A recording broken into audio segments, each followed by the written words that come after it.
Party వీడిన నేతల పేర్లు కమిటీలో రావడం పక్కన పెడితే కమిటీల ఏర్పాటుపైన అధిష్టానం పెద్దలు కనీస శ్రద్ధ వహించినట్లుగా కనిపించడం లేదు. ఇప్పటికే కమిటీల చిచ్చు కాస్త రచ్చగా మారింది. ఈ ముసలం కాస్త ముదిరితే టీ కాంగ్రెస్ పరిస్థితి ఏంటి? సర్ది చెప్పాల్సిన హైకమాండ్ పెద్దలే ఆ చిచ్చును మరింత రాజేస్తున్నారా? అసలు ఏం చేయాల్సిన వాళ్ళు ఏం చేస్తున్నారు? రాజకీయాల్లో విమర్శలు సహజం, ఇక పార్టీలో అసంతృప్తులు మరీ సహజం. కాంగ్రెస్ పార్టీలో అయితే అది ఇంకా సహజం. కానీ టీ కాంగ్రెస్ లో ఇది కాస్త శృతిమించిందేమో అనిపిస్తోంది. ఇక్కడ ఎవరికి వాళ్లే నేనే రాజు నేనే మంత్రి అనుకుంటారు. ప్రతి ఒక్కరూ సీఎం అయ్యేంత క్యాపబిలిటీ తమ ఒక్కరికే ఉందని భావిస్తారు. నిజానికి కాంగ్రెస్ పార్టీ నేతల్లో సమైక్యత లేక కాదు, ప్రతి ఒక్కరూ తామే పెద్ద అనుకునేంత స్థాయిలో ఉంటారు. ఇక అంతర్గత కలహాలకు పెట్టింది పేరు కూడా కాంగ్రెస్ పార్టీయే. ఏ రాష్ట్రంలో కాంగ్రెస్ పార్టీ పరిస్థితి చూసినా ఇదే కనిపిస్తుంది. కాకపోతే టీ కాంగ్రెస్ లో అంతర్గత ప్రజాస్వామ్యం పాళ్లు కాస్త ఎక్కువైనట్లుంది. అందుకే కమిటీలు ప్రకటించగానే ఇంత రచ్చ మొదలైంది. పార్టీ రాష్ట్ర వ్యవహారాల ఇన్ఛార్జ్ ఆర్సీ కుంతియా నేతృత్వంలో సమన్వయ కమిటీలు ఏర్పాటు చేశారు. అభ్యర్థుల ఎంపికలో కీలక పాత్ర పోషించే ఎన్నికల కమిటీకి టీపీసీసీ అధ్యక్షుడు ఉత్తమ్ కుమార్ రెడ్డి నేతృత్వం వహించగా, మల్లు భట్టి విక్రమార్క చైర్మన్ గా, డీకే అరుణ సహ చైర్పర్సన్ గా ప్రచార కమిటీని ఏర్పాటు చేశారు. ఇలా మొత్తంగా 10 కమిటీలు వేశారు. కానీ ఈ కమిటీల కూర్పులో ఎంత నేర్పుగా వ్యవహరించారన్నది అక్కడే తేలిపోయింది. కమిటీల కూర్పుపై కాంగ్రెస్ సీనియర్లు స్పాట్లోనే ఫైర్ అయ్యారు. పదవులు ఎవరికిస్తున్నారు, ఎందుకిస్తున్నారో చెప్పండంటూ అధిష్టానం మీద ఆగ్రహం వ్యక్తం చేశారు. తెలంగాణ అంతా ముందస్తు ఎన్నికల వేడి రాజుకుంటుంటే కాంగ్రెస్ లో మరో వేడి రగులుతోంది. టీ కాంగ్రెస్ కమిటీల ఏర్పాటు మీద కొందరు నేతలు పెద్ద ఎత్తున ఫైర్ అయ్యారు. సీనియర్ నేత కోమటిరెడ్డి రాజగోపాల్ రెడ్డి ప్రచార పదవుల పంపకాలపై పెద్ద ఎత్తున ఫైర్ అయ్యారు. కాంగ్రెస్ లో బ్రోకర్లకు పెద్దపీట వేశారంటూ రగిలిపోయారు. అంతేకాదు, టీపీసీసీ చీఫ్ ఉత్తమ్ ను, రాష్ట్ర వ్యవహారాల ఇన్ఛార్జ్ కుంతియాలను కూడా కడిగి పారేశారు. కుంతియా శనిలా తయారయ్యారని, గాంధీభవన్లో ప్రెస్ మీట్లు పెడితే కాంగ్రెస్ అధికారంలోకి రాదని గట్టిగా రియాక్ట్ అయ్యారు. ప్రజలు కోరుకునే వ్యక్తులు మేము, మమ్మల్ని ఎక్కడనో పెట్టి వార్డు మెంబర్ గెలవని వాళ్ళకు కూడా కమిటీలలో మెంబర్షిప్ ఇచ్చిండ్రు. నాకు కూడా బాధ అనిపించింది. ఢిల్లీకి ఫోన్ చేసిన, కుంతియాకి ఫోన్ చేసిన, ఎక్కడి నుంచి వచ్చినవరో నాయన మాకు శనిలాగా తగిలినావు అని అడిగిన కుంతియాని. డైరెక్ట్గా అడిగిన, ఒక శనిలాగా తగిలినవేంద్ర నాయన నువ్వు, నీకు ప్రజల్లో తెలుసా ప్రజలు ఎవరిని కోరుకుంటుండ్రు, ఎవరిని ముందు పెట్టాలి, ఎవరు తెలంగాణ కోసం పోరాటం చేసిండ్రు, ఎవరు కార్యకర్తల కోసం కష్టపడుతుండ్రు, కుంతియాకి నేను భయపడాలా? 100 మంది కుంతియాలు వచ్చినా నన్ను ఏం చేయలేరు, నా బీఫామ్ ఆపలేరు. ఇక ఆది నుంచి అసంతృప్తి వ్యక్తం చేసిన వీహెచ్ కూడా గులాం నబీ ఆజాద్ భేటీ అయినప్పుడు కూడా మనసులో మాట మరొక్కసారి చెప్పుకొచ్చారు. ప్రచార కమిటీలో కాకుండా స్ట్రాటజీ కమిటీలో తనను వేయడంపై సీరియస్ అయ్యారు. పార్టీలో చాలా మంది కోవట్లున్నారని, ఆ లిస్టు త్వరలోనే రాహుల్కు చెప్తానంటూ కాంగ్రెస్ లో అంతర్గత ప్రజాస్వామ్యాన్ని మరోసారి వెలుగులోకి తెచ్చారు. ఏ దినమైతే రాహుల్ గాంధీ గారు పిలుస్తారో నేను తప్పనిసరిగా ఎవరెవరు ఏమేం చేశారు, ఎవరెవరు ఏ విధంగా లోపాయికారిగా కేసీఆర్ తోటి సంబంధాలు ఉన్నాయి, అన్ని విషయాలు చెప్తా. నేను ఇప్పుడు ఎవరి పేరు చెప్పదలుచుకోలే, కానీ అన్ని విషయాలు నాకు గత ఒక ఆల్మోస్ట్ 79 నుంచి ఆయనకు నాకు పరిచయాలు ఉన్నాయి. అంతకుముందు కూడా 74 నుంచి కూడా పరిచయాలు ఉన్నాయి. అన్ని విషయాలు కూలంగా మాట్లాడాను.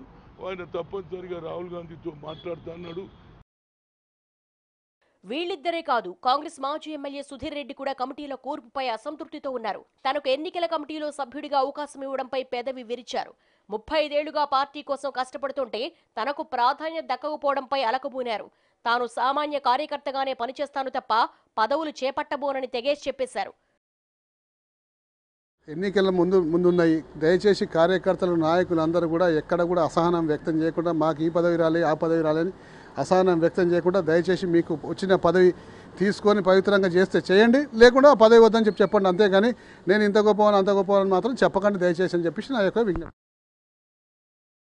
వీళ్ళిద్దరే కాదు, పదవుల్లో తమకు ప్రాధాన్యత దక్కలేదని చాలా మంది నేతలు అసంతృప్తి వ్యక్తం చేస్తున్నారు. వీహెచ్, కోమటిరెడ్డి రాజగోపాల్, సుధీర్ రెడ్డిలు బహిరంగంగా తమ అసంతృప్తిని వ్యక్తం చేస్తే చాలా మంది నేతలు అనుయాయులతోనే తమ అసంతృప్తిని పంచుకున్నారు. నిజానికి పొంగులేటి, డీకే అరుణలు కూడా ఇదే రీతిలో అసంతృప్తితో ఉన్నట్లుగా తెలుస్తోంది. మరికొందరు నేతలు లోపలే మదనపడుతున్నారు. నిజానికి అభ్యర్థుల ప్రకటన టైంలో కాంగ్రెస్ లో ఉన్న అంతర్గత లుకలుకలు బయటపడి రచ్చ జరుగుతుందని అంతా అనుకున్నారు. కానీ అనూహ్యంగా కమిటీ ఏర్పాటు దగ్గరే కలకలు రేగింది. అయితే ఇలాంటి టైంలో తలెత్తిన అంతర్గత విభేదాలను సునిశితంగా పరిష్కరించుకోవాల్సింది పోయి కాంగ్రెస్ పెద్దలు సీరియస్ గా రియాక్ట్ అయ్యారు. అధిష్టానం ఆదేశాలను ధిక్కరిస్తే ఎవరిపైనైనా క్రమశిక్షణా చర్యలుంటాయని ఉత్తమ్ కుమార్ వార్నింగ్ ఇచ్చారు. ఇది ఎన్నికల సమయం, ఎవరైనా సరే క్రమశిక్షణ దాటి మాట్లాడితే ఎవరైనా సరే, ఈ మధ్యనే మన ప్రియతమ నాయకులు రాహుల్ గాంధీ గారు ఇచ్చిన ఆదేశాల మేరకు చర్యలు తప్పవు అని కూడా నేను ఈ రాష్ట్ర వ్యాప్తంగా కాంగ్రెస్ నాయకులకు మనవి చేస్తున్నాను. పార్టీ నేతలు గీత దాటొద్దంటూ ఇటీవలే రాహుల్ టీ కాంగ్రెస్ నేతలకు హితవు పలికారు. అయినా సరే కమిటీల కూర్పుపై ఇంత రచ్చ జరగడం నిజంగా ఎన్నికల టైంలో పార్టీకి డ్యామేజే. ఇలాంటి టైంలో గుట్టుగా విభేదాలు సరిదిద్దుకోవాల్సిన టీ కాంగ్రెస్ పెద్దలు కూడా మాట జారిన నేతలపై సీరియస్ గా రియాక్ట్ అయ్యారు. పార్టీ మీద చేసిన అనుచిత వ్యాఖ్యలకు 2 రోజుల్లోగా సమాధానం చెప్పాలంటూ కోమటిరెడ్డి రాజగోపాల్ రెడ్డికి VH కు షోకాజ్ నోటీసులు జారీ చేశారు. ఇది తాజా వివాదానికి మరింత పెట్రోల్ పోసింది. జవాబు చెప్పడానికి 2 రోజులు ఎందుకన్న రాజగోపాల్ రెడ్డి వెంటనే ప్రెస్ మీట్ పెట్టి కాంగ్రెస్ పెద్దల్ని కడిగి పారేశారు. హైదరాబాద్లో గాంధీ భవన్లో కూర్చొని షోకాజ్ నోటీసులు ఇవ్వడము, ప్రెస్ మీట్లు పెట్టడము, తెలంగాణ మేము ఇచ్చినామనడం. తెలంగాణ సోనియా గాంధీ ఇచ్చింది, కాంగ్రెస్ పార్టీ ఇచ్చింది. ఆ రోజు మేము ఎంపీలం పోరాటం చేసినాం. తెలంగాణ వస్తుంది కారణం మెయిన్. నిన్న గులాబ్ నబీ ఆజాద్ కూడా చెప్పింది ఏంటంటే ఎంపీల పోరాటం నెంబర్ 1 అన్నాడు. మాకు తెలుసు మేము ఎంత కష్టపడ్డామో ఆ రోజు కిరణ్ కుమార్ రెడ్డితో పోరాటం చేసి. ఈరోజు 5 ఏళ్ళు కేసీఆర్ తోటి ఏ విధంగా పోరాటం చేస్తాం మాకు తెలుసు. మా జిల్లాలో జరిగిన హత్య కానీ, ఇంకా దాడులు కానీ, కార్యకర్తల మీద జరుగుతున్న దాడులు కానీ ప్రతిరోజు మేము అనుభవిస్తున్నాం. కానీ అవేమి పట్టించుకోకుండా మాలాంటి వ్యక్తుల్ని పక్కన పెట్టేసి నిన్న మొన్న పార్టీలో వచ్చిన వ్యక్తులు, ఏనాడు తెలుగుదేశం తెలంగాణ గురించి మాట్లాడిన వ్యక్తులు ఇతర పార్టీల్లో వచ్చిన వాళ్ళు ముందు పెడితే కాంగ్రెస్ పార్టీ కార్యకర్తలు వాళ్ళని ఇన్సల్ట్గా, అవమానంగా ఫీల్ అవుతుండ్రు. కాంగ్రెస్ పార్టీలో నాయకులు లేరా, కార్యకర్తలు లేరా? 20-30 సంవత్సరాల నుంచి కాంగ్రెస్ పార్టీ కోసం కష్టపడే నాయకులు, తెలంగాణ కోసం పోరాటం చేసిన ఎంతోమంది సీనియర్లు ఉన్న నాలాంటి వాళ్ళు మా అందరిని ఏం చేస్తున్నారు? మేము పనికిరామా? మేము పోరాటం చేయలేమా? కొత్తగా వచ్చిన వాళ్లకు అంటే వాళ్ళ గత చరిత్ర చాలా బాగుందా? అంటే కేసీఆర్ని తిడితేనే, బూతు పురాణం మాట్లాడితేనే పదవులు వస్తాయా? మాలాంటి మంచి వ్యక్తులు, ఒక సంస్కారవంతమైన భాషలో మాట్లాడిన వ్యక్తులకు పదవులు రావా? కేసీఆర్ ను తిడితేనే పదవులిస్తారా అని హైకమాండ్ ను ప్రశ్నించారు. నిన్న మొన్న పార్టీలోకి వచ్చిన వాళ్లకు పదవులిస్తే ఇన్నేళ్లుగా పార్టీ కోసం పనిచేసిన వాళ్లకు ఏం న్యాయం చేస్తారని నిలదీశారు. 2 రోజుల సమయం ఇచ్చిండ్రు. నాకు 2 రోజుల సమయం అవసరం లేదు. 2 గంటల వ్యవధిలోనే మీకు ఆన్సర్ చేస్తున్నాను. మీరు ఆత్మపరిశీలన చేసుకోండి. నాకు షోకాజ్ కాదు. కాంగ్రెస్ పార్టీ ఒక జాతీయ పార్టీ. సోనియా గాంధీ ఆంధ్రప్రదేశ్లో తెలంగాణ ఇస్తే కాంగ్రెస్ పార్టీ తుడిచిపెట్టకపోతుందని తెలిసి కూడా హైదరాబాద్తో కూడిన తెలంగాణ ఇచ్చింది.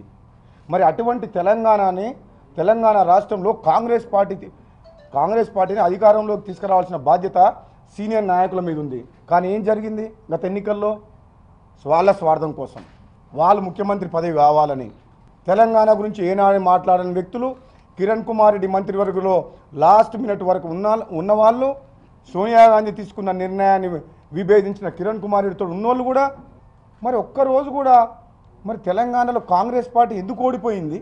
మనం ఏం తప్పు చేసినాం? మనం తెలంగాణ కోసం పోరాటం చేసింది ఎవరు? మనం సమన్వయం, ఐకమత్యంతో ముందుకు పోదామని ఇప్పటికి కూడా ముందుకు వస్తలేదు. పార్టీలో 75 ఏళ్లు నిండిన వాళ్లు కూడా ఇంకా పదవుల కోసం పాకులాడుతున్నారని, యువకులను ప్రోత్సహించాల్సింది పోయి సీనియర్లే సీఎం కుర్చీ కోసం పోటీ పడుతున్నారని, అధినేతను తప్పుదోవ పట్టించి పదవులు కొట్టేశారని విమర్శించారు. మరి ఇప్పటికీ 75 ఏళ్ళు నిండిన వాళ్ళే ఇప్పటికీ ఫ్రంట్ లైన్లో కూర్చుంటామంటే, ఇప్పటికీ ఎమ్మెల్యే పోటీ చేస్తామని చెప్పి మళ్ళీ కాన్ఫరెన్స్కి పోతుడు 75 ఇయర్స్.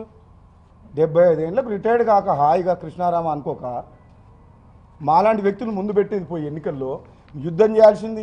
మేము ఒకటే చెప్తున్నాం, కాంగ్రెస్ పార్టీ హైకమాండ్ ఇప్పటికైనా ఈ స్వార్థ రాజకీయ నాయకులు, కొందరు వ్యక్తులు, సోనియా గాంధీ, రాహుల్ గాంధీ నాయకత్వం మీద మాకు పూర్తి విశ్వాసం ఉంది. రాహుల్ గాంధీ గారి నాయకత్వంలో తప్పకుండా తెలంగాణతో పాటు భారతదేశంలో కూడా కాంగ్రెస్ పార్టీ అధికారంలోకి వస్తుంది.